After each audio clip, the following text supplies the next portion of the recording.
আসসালামু আলাইকুম প্রিয় শিক্ষার্থী বন্ধুরা, তোমরা যারা নবম শ্রেণীতে আসো তোমরা জানো আমার চ্যানেলে আমি ধারাবাহিকভাবে ক্লাস আপলোড করছি। বন্ধুরা, আমরা ইতোমধ্যেই সপ্তম অধ্যায় অর্থাৎ রাসায়নিক বন্ধন প্রায় সম্পূর্ণ আপলোড করেছিলাম, শুধুমাত্র একটা টপিক বাদ দিয়ে। সেই টপিকটা হচ্ছে ধাতব বন্ধন। তো অনেক স্টুডেন্ট আমাকে কমেন্টস করতেছে, ভাইয়া এই টপিকটা আগে বুঝিয়ে দেন। তো যেহেতু আমরা আপাতত নবম অধ্যায় শুরু করেছিলাম, এই জন্য সপ্তম অধ্যায়ের লাস্ট এই টপিকটা ভিডিও করা হয়নি। তো বন্ধুরা, আজকে তোমাদের রিকোয়েস্টের জন্য আমি সেই টপিকটা নিয়ে আলোচনা করব। তো ধাতব বন্ধন ব্যাপারটা আসলে কি এবং এটা কিভাবে গঠিত হয় সব কিছু একদম বিস্তারিতভাবে আমার এই ভিডিওতে, তাই অবশ্যই ভিডিওটি না টেনে সম্পূর্ণ দেখার অনুরোধ রইল।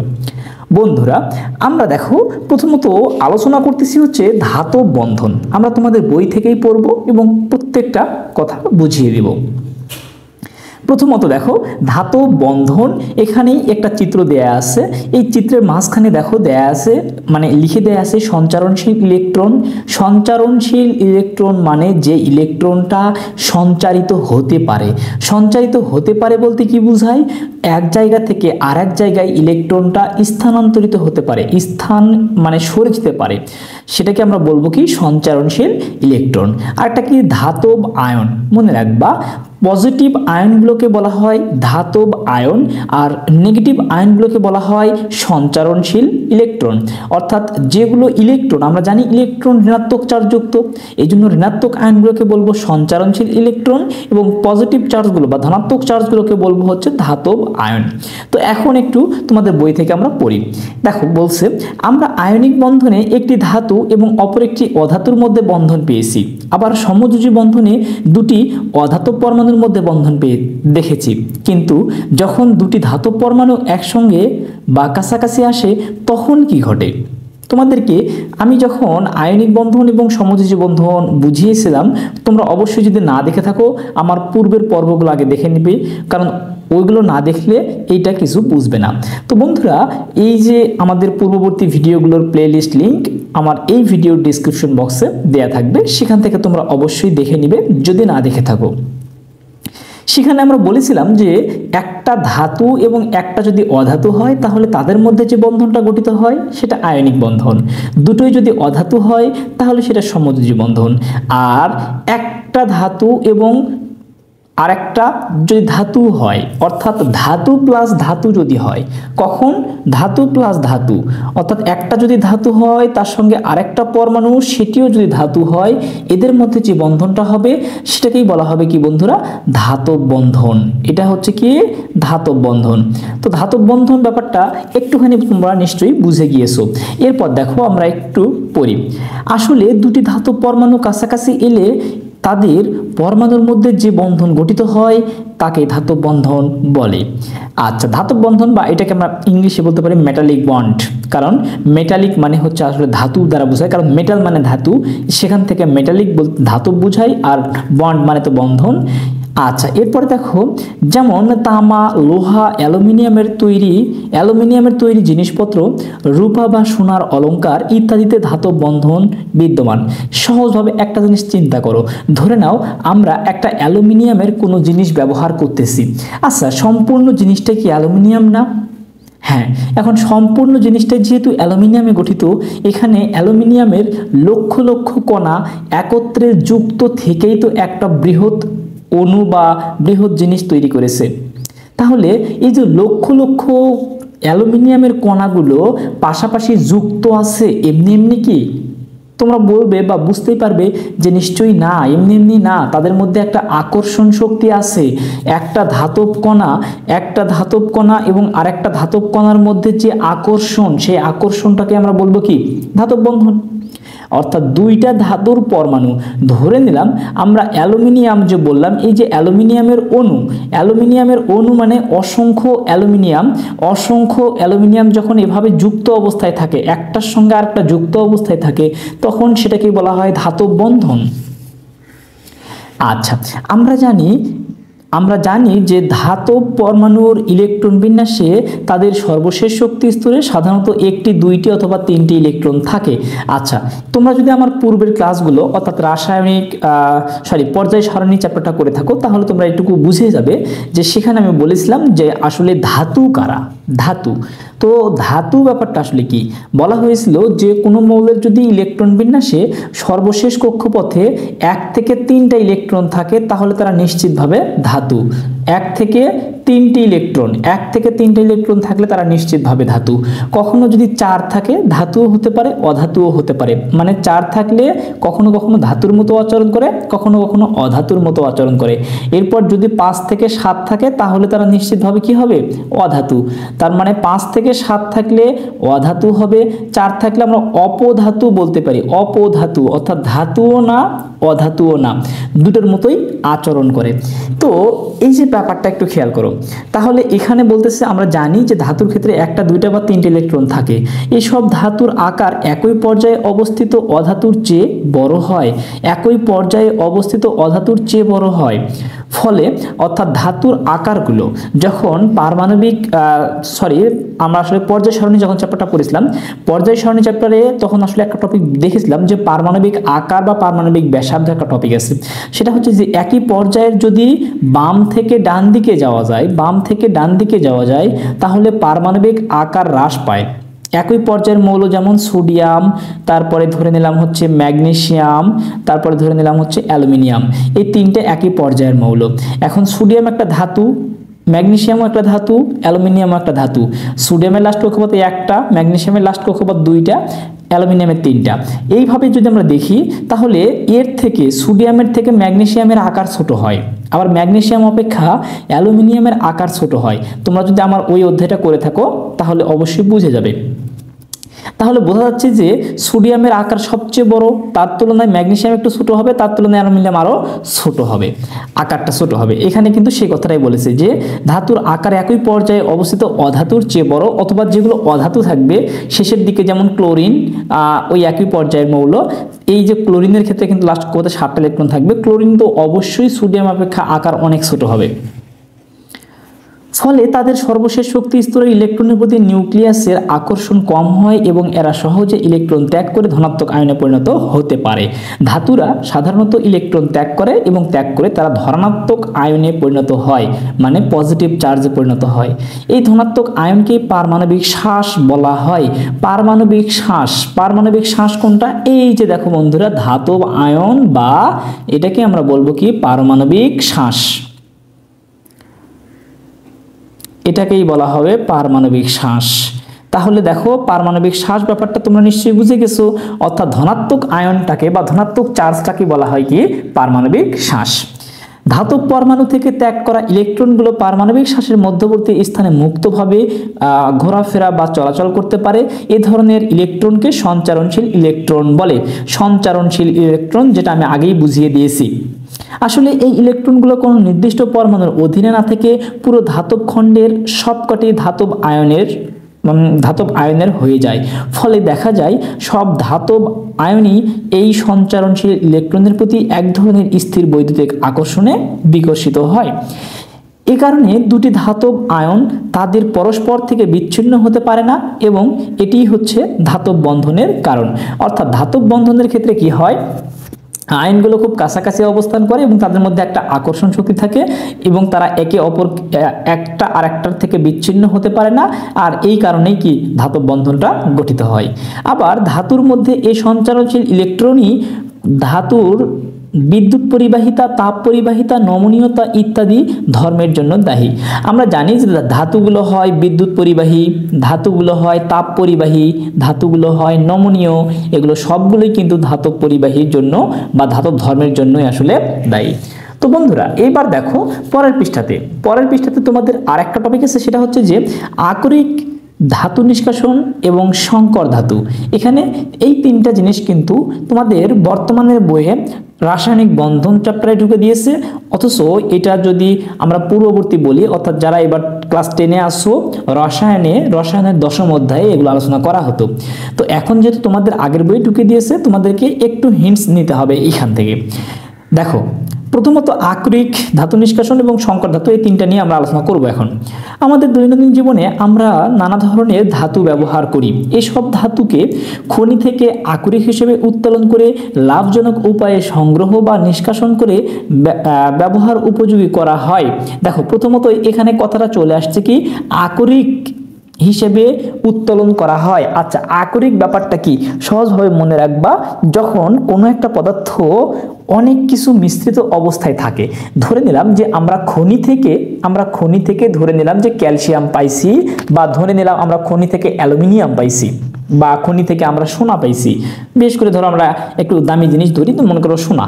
তো সোনা হচ্ছে গোল্ড, AU যার হচ্ছে তোমার প্রতীক। তো এই যে গোল্ড পেয়েছি, এই গোল্ড যখন মাটির নিচ থেকে বা মানে হচ্ছে খনি থেকে পাওয়া হয়, তখন এটা কিন্তু 100% বিশুদ্ধ স্বর্ণ থাকে না, 100% বিশুদ্ধ থাকে না। 100% বিশুদ্ধ না থাকার কারণে তার সঙ্গে আরও কিছু পদার্থ মিশ্রিত অবস্থায় থাকে। তার সঙ্গে কিছু পরিমাণে তোমার হচ্ছে তামা থাকে, কিছু পরিমাণে জিঙ্ক থাকে, এগুলো কিন্তু মিশ্রিত অবস্থায় থাকে। এই যে মিশ্রিত অবস্থায় থাকাটাকে একত্রে বলা হয় আকরিক, অর্থাৎ যেটা আসলে অনেক পদার্থের সংমিশ্রণ, একাধিক পদার্থের সংমিশ্রণ, সেই ব্যাপারটাকে আমরা বলবো কি আকরিক। এখন দেখো আকরিক কথাটা নিয়ে আমরা একটু বিস্তারিত আলোচনা করি। মাটির তলদেশ বা উপরিভাগে প্রাকৃতিকভাবে বিদ্যমান যেসব পদার্থ থেকে প্রয়োজনীয় বিভিন্ন ধাতু বা অধাতু সংগ্রহ করা হয় তা খনিজ হিসেবে পরিচিত। আর যেসব খনিজ থেকে লাভজনক উপায়ে ধাতু বা অধাতু সমূহকে সংগ্রহ বা নিষ্কাশন করা হয় সে সকল খনিজকেই বলা হয় কি আকরিক। যেমন একটা বলা যায় গ্যালেনা, এই গ্যালেনা যেটা আসলে ল্যাটিন নাম হচ্ছে লেড সালফাইড, অর্থাৎ PbS, লেড সালফাইড। এই যে দেখো তোমাদের বইয়ে লিখে দেওয়া আছে লেড সালফাইড হচ্ছে এটা কি PB মানে লেড ধাতুর আকরিক। দেখো এই যে দেখো PbS, এখানে লেড আছে, সালফার আছে, এই যে দুইটা পরমাণু একত্রে মিশ্রিত অবস্থায় আছে, এখান থেকে আমরা লেডকে আলাদা করতে পারি। এই যে সম্পূর্ণ থাকা অবস্থায় বা মিশ্রিত থাকা অবস্থায় এটাকে বলবো হচ্ছে আকরিক। আর এই যে আকরিক থেকে যখন লেডকে আলাদা করব এটাকেই বলা হয় ধাতু নিষ্কাশন। এই যে তোমাদের পরবর্তী টপিকটা ধাতু নিষ্কাশন, সেটা আমরা কিন্তু পেয়ে যাব। কারণ গ্যালেনা থেকে লাভজনকভাবে লেড বা PB ধাতু সংগ্রহ বা নিষ্কাশন করা যায়। হেমাটাইট থেকেও, হেমাটাইট কিন্তু এক ধরনের আকরিক। তো হেমাটাইটের রাসায়নিক সংকেতটা তোমরা একটু মনে রাখবা, সেটা হচ্ছে যে Fe2O3, অর্থাৎ তোমরা সহজভাবে মনে রাখবা এটাকে বলা হয় ফেরিক অক্সাইড।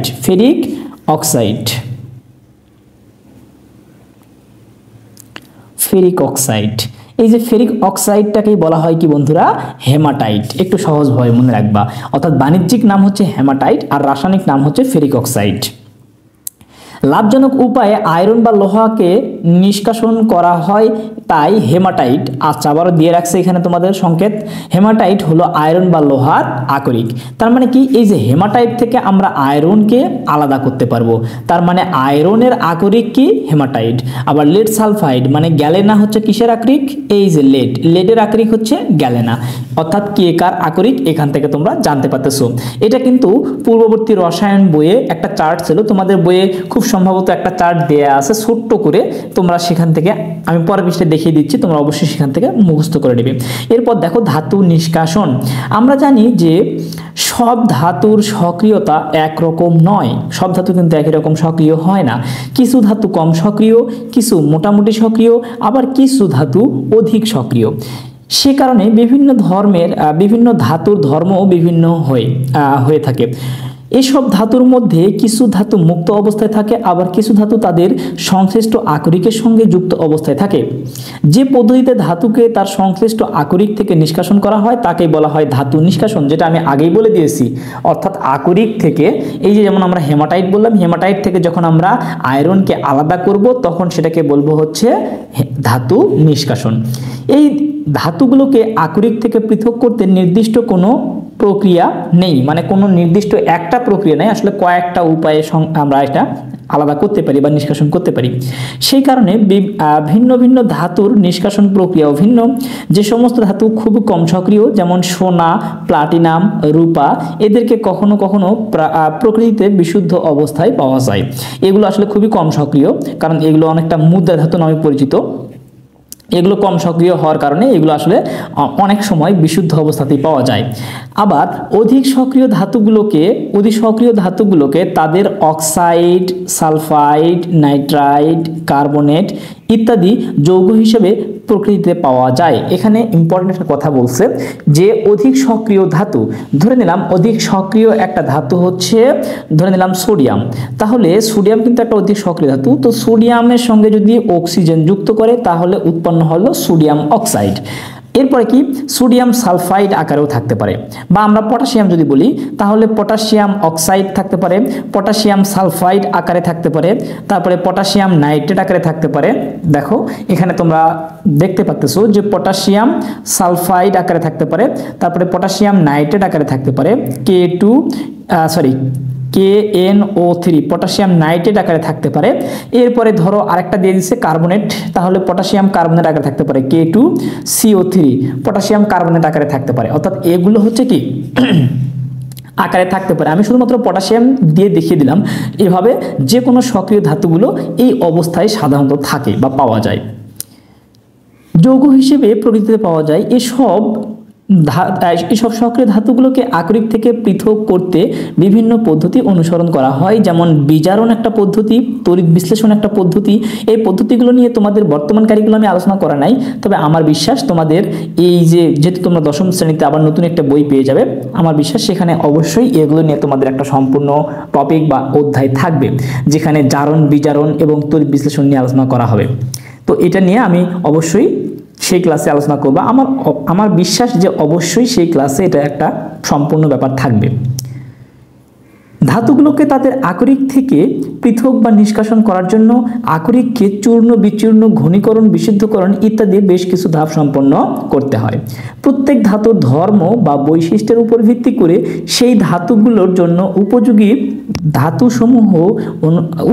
ধাপসমূহ অনুসরণ করে তাদেরকে সংশ্লিষ্ট আকরিক থেকে নিষ্কাশন করা হয়। এরপর বলা আছে সংকর ধাতু। সংকর ধাতু কোনগুলো? এখানে দেখো এবার কিন্তু বুঝে যাবে। সংকর ধাতু হচ্ছে দুই বা ততোধিক ধাতুর সংমিশ্রণ, অর্থাৎ দুইয়েরও যদি বেশি হয়, যদি দুইটা হয় তাহলে সেটাকে আমরা আকরিকও বলতে পারি, আর যদি দুইটারও বেশি হয়, দুইটার বেশি মিশ্রিত অবস্থায় আছে, তাহলে সেটাকে আমরা বলবো হচ্ছে মানে কমপক্ষে দুইটা থাকবে বা তার থেকে বেশি থাকবে, সেগুলোকে আমরা বলতে পারি কি সংকর ধাতু বা সংকর পদার্থ। ধাতুগুলোর সংমিশ্রণ করার জন্য সাধারণত নির্ধারিত কতকগুলো ধাতুকে একত্রে গলানো হয়। এই গলিত মিশ্রণকে ঠান্ডা করলে যে মিশ্রণ পাওয়া যায় তাকে সংকর ধাতু বলে। অর্থাৎ এই যে সংকর থেকে যখন ধাতুগুলোকে আলাদা করব তখন সবগুলোকে মিশ্রিত অবস্থায় আছে ওই অবস্থায় রেখে গলাতে হয়, এরপরে কি করতে হয়, এটাকে ঠান্ডা করলে আসলে আমরা আলাদা করতে পারি। প্রাচীন তাম্রযুগে অর্থাৎ এটাতে প্রাচীন কাল বোঝানো হচ্ছে। প্রাচীন তাম্রযুগে মানুষ গয়না, বিভিন্ন ধরনের হাতিয়ার এবং যন্ত্রপাতি তৈরি করতে তামা ব্যবহার করত।